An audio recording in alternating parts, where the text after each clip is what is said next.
ओम नमो भगवते वासुदेवाय।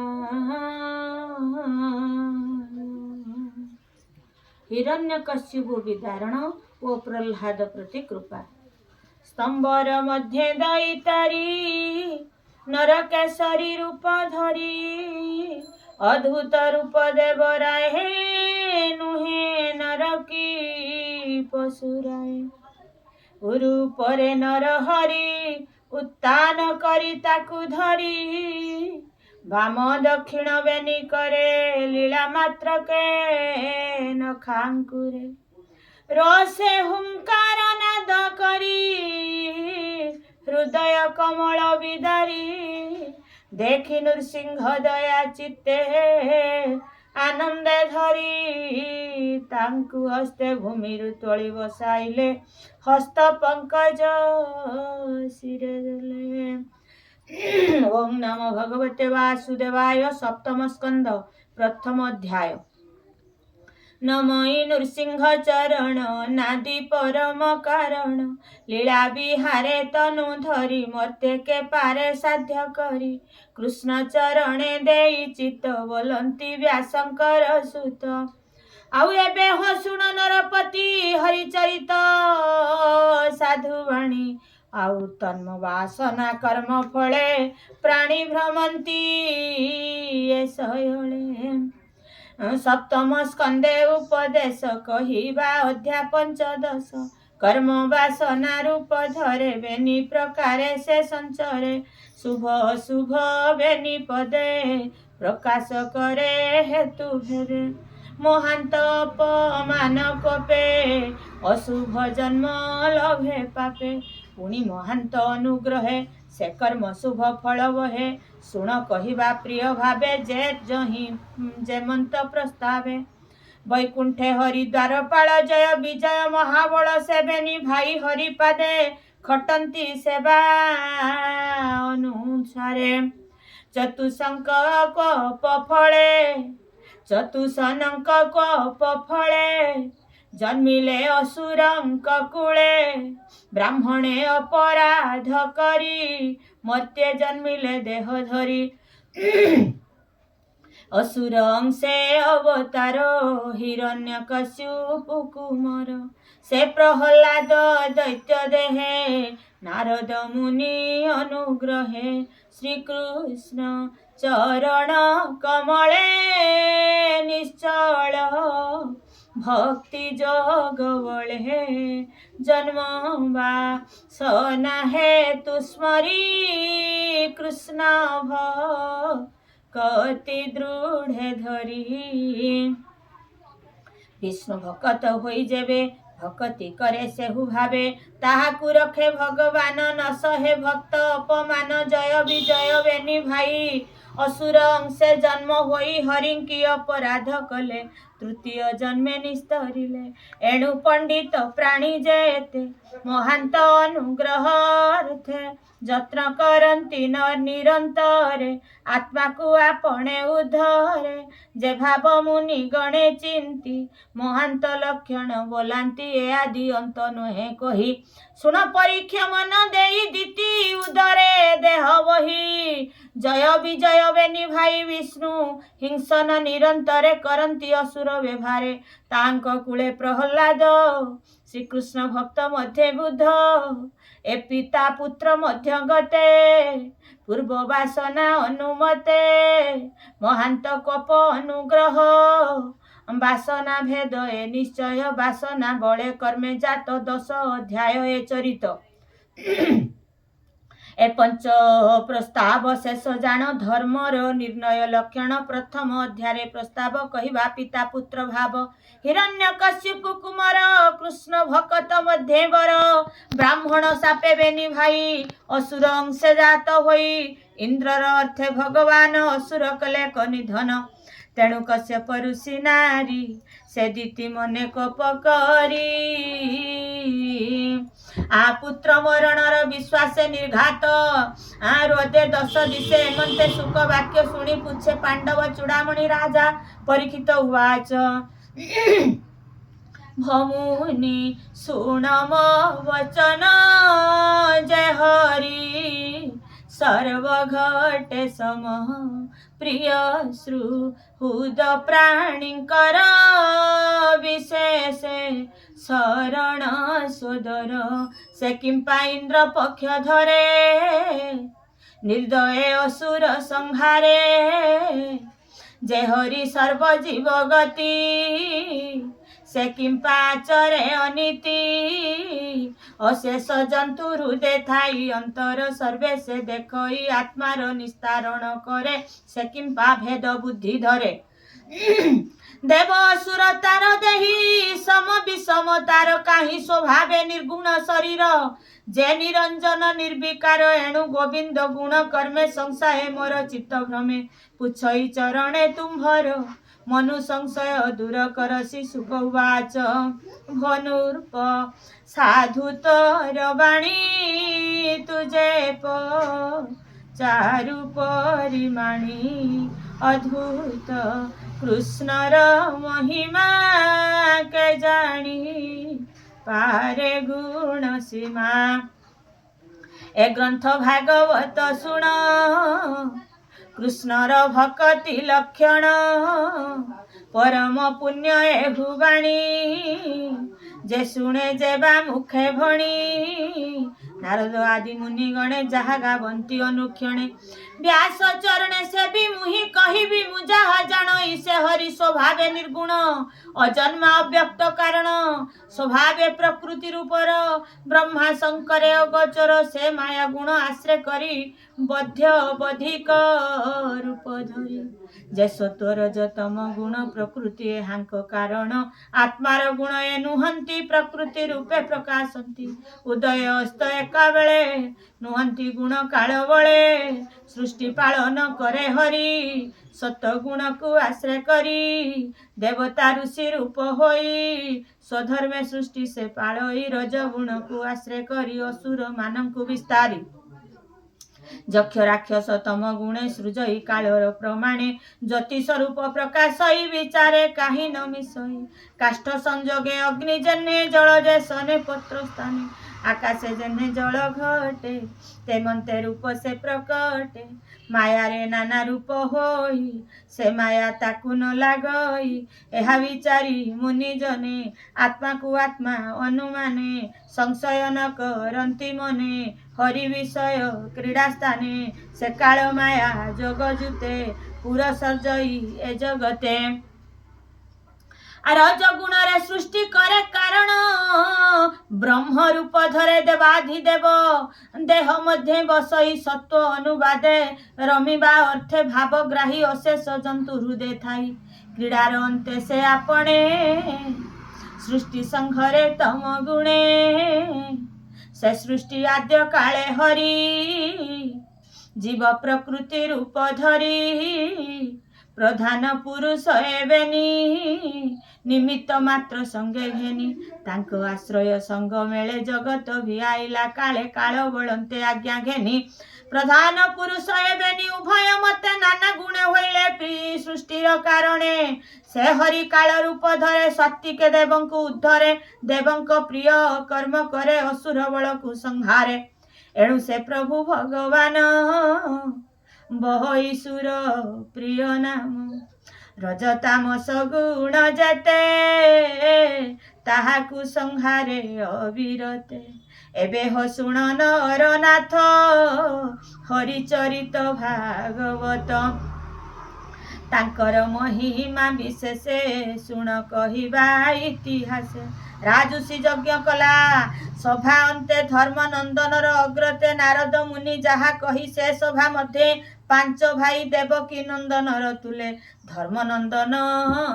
पचारिले ऐसे सभा मध्य धर्म बोला नयने अद्भुत देखिला शिशुपालर पंच प्राण गोविंदे पशिला तक्षण सभाजनक दृष्टि आगे बिजुली जन्हे नील मेघे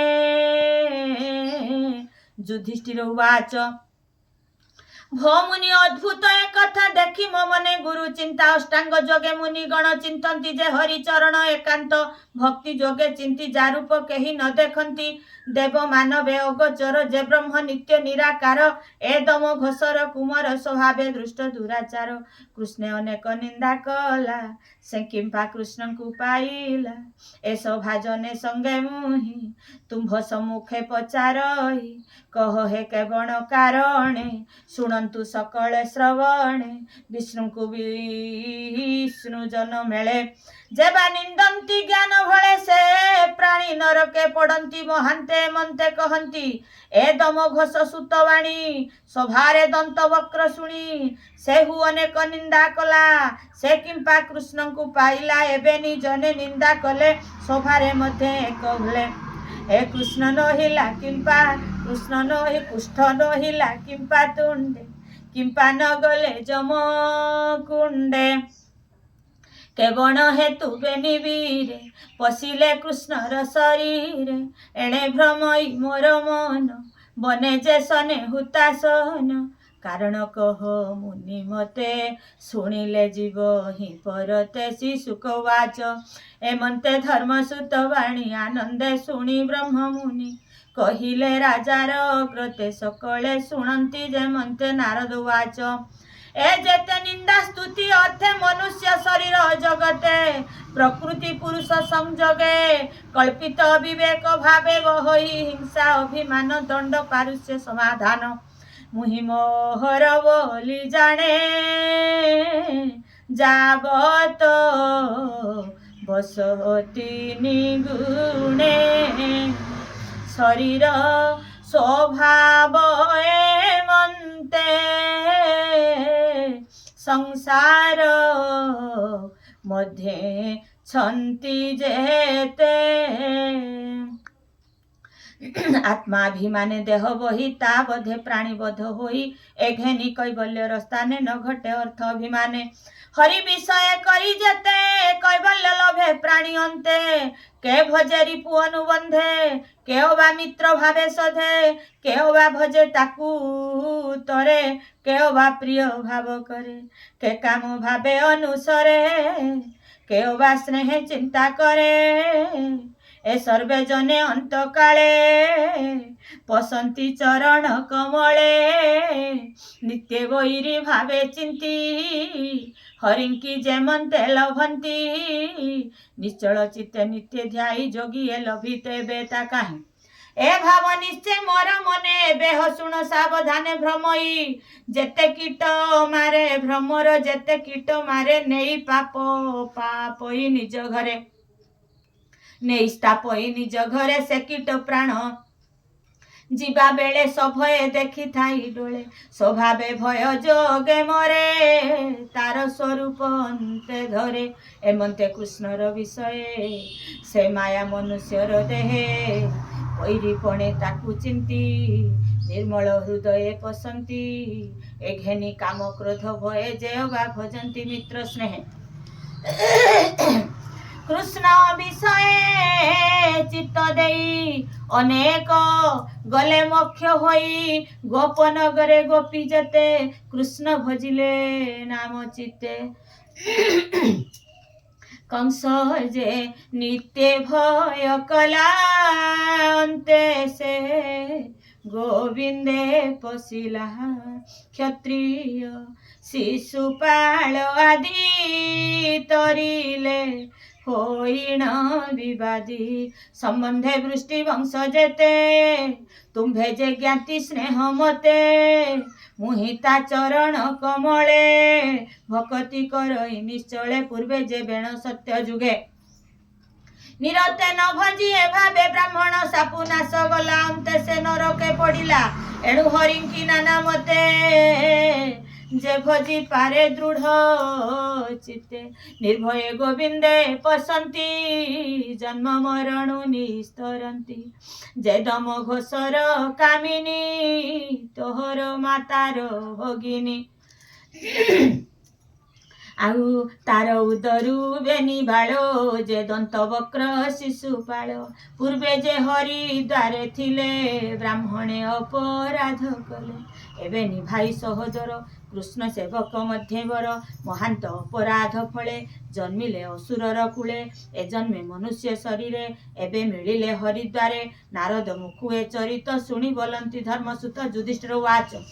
जे हरि नाम उच्चारती से सर्व संकट उतरती से हरिद्वार पाल पणे पासे खटंती अनुक्षणे ताहांकु केबा साप देला मते तो संदेह लागिला जे बैकुंठपुरे थांती से तो संसारे न पड़ती आउ देह संबंध जही नाही से किंपा मते देह पाई किंपा होइले दुराचार एणु संशय चित्ते मोर भो मुनि नमुत चरणे कहे केवण कारणे नारद उवाच शुण राजन सावधाने जे कथा विष्णुर भुवने ब्रह्मांक पुत्रे वेदवादी सनक सनातन आदि से चारि भाई एक दिने भ्रमंती एति भुवने पुणी से अंतरिक्षे गले विष्णुर भुवने मिलिले प्रवेश हेले द्वार देशे विष्णुर दर्शन लालसे 65 वर्ष प्राय सर्वे दिशंती एक देहे बाल स्वभावे दिगंबर स्वभावे ब्रह्मांक कुमर ए मरीचि आदि मुनि गणे सेवंती ताहांक चरणे तांकु बालक प्राय चाहि जय विजय बेनी भाई उलग्न देखि द्वार पाले द्वारे निरोधी कले बळे मुनिंक मन हरि पादे पसीन पारिले प्रमादे द्वार पालंक मुख चाहि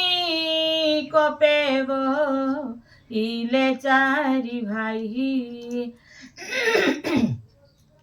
तुम्भे जे दृष्ट बेनी भाई एपुरे थिबा न जोगाई एपुर बैकुंठ धाम एथे न पसे रजतम एथे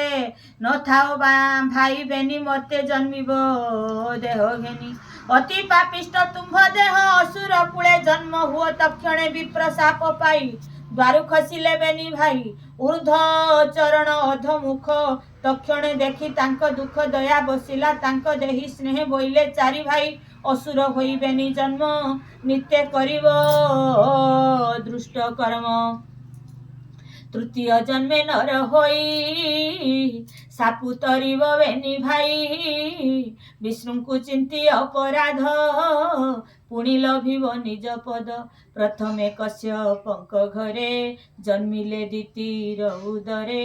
जन्मिले हिरण्यकश्यपु हिरण्याक्ष जे महाबपु दैत्य दानव तांक पादे खटंती नित्ये अप्रमादे हिरण्याक्षर गर्भ भरे मही कंपई थर हरे से कष्ट हरि न सहिले सुकर रूप को धइले धरणी उद्धारण पाई वरुण पूरे हेले जाई से दृष्ट हिरण्याक्ष वीर शिव बड़टे जार वराह रूप देखी कोपे मिलिला गोविंद समीपे अनेक गदा युद्ध कला सबदे ब्रह्मांड कंपिला विष्णुर गदा घात बळे प्राण छाड़िला रसा तले विष्णु नृसिंह रूप देखी हिरण्य कश्यपु विदारी आउ हिरण्य कश्यपुर सुत प्रह्लाद गोविंद भकत ताकू अनेक दुख देई कृष्ण भजन न सही से पुणी विष्णु भक्ति बळे अजेय ए मोहि मंडले ताकू अनेक दुख देला केबे हे मारी न पारिला लीलाए हरि ताकू मारी पुणी जन्मिले देह धरी पुणी राक्षसी कोले जाई विश्रवा गृहे बेनी भाई केशिनी गर्भे होई जन्म अनेक कले मंद कर्म रावण कुंभ कर्ण रूपे त्रैलोक्य वश कले दर्पे ताहांकु राम रूपे मारी राक्षस जन्मरु उद्धरी से राम चरित तु सुखे शुणिबु मार्कंड मुखे पुणी से मोहित ले जात तो माता भगिनी रसुत एबे तो यज्ञ सभा मध्ये कृष्ण को निंदिय अपराधे गोविंद चक्रे छेद होई मोक्ष लभिले बेनी भाई बैरानुबंधे करी ध्यान तेणे पाइले दिव्य ज्ञान पुणी मिलिले निज पुरे विष्णुर वैकुंठ दुआरे मनते शुणी धर्मसुत मुनि चरणे देई हस्त भावे पुलक तार देही बोले नारद मुख चाहि युधिष्ठिर वाच हिरण्यकश्यपुर सुत से जेबे गोविंद भकत ताहाकु पुत्र स्नेह छाड़ी निष्ठुर पथे किंपा बढ़ी हिरण्यकश्यपु किंपाई पुत्र को द्रोह आचरई असुर पुत्र प्रहलाद किंपा भजिला कृष्ण पाद बोलई दास जगन्नाथ नारद आगे कुंती सुत जे प्रश्न सभा मध्य कला श्री भागवत कृष्ण लीला सप्तम स्कंदे हरिवाणी शुणी संसार उतर प्राणी जे भावे पार दृढ़े धन पारी करिवे चक्रधर पारी करिवे चक्रधर जे भावे पार दृढ़े धर इति श्रीमद् महाभागवते महापुराणे पारमहंस संहिताया सप्तम स्कंदे प्रह्लाद चरितोपक्रमे प्रथम अध्याय।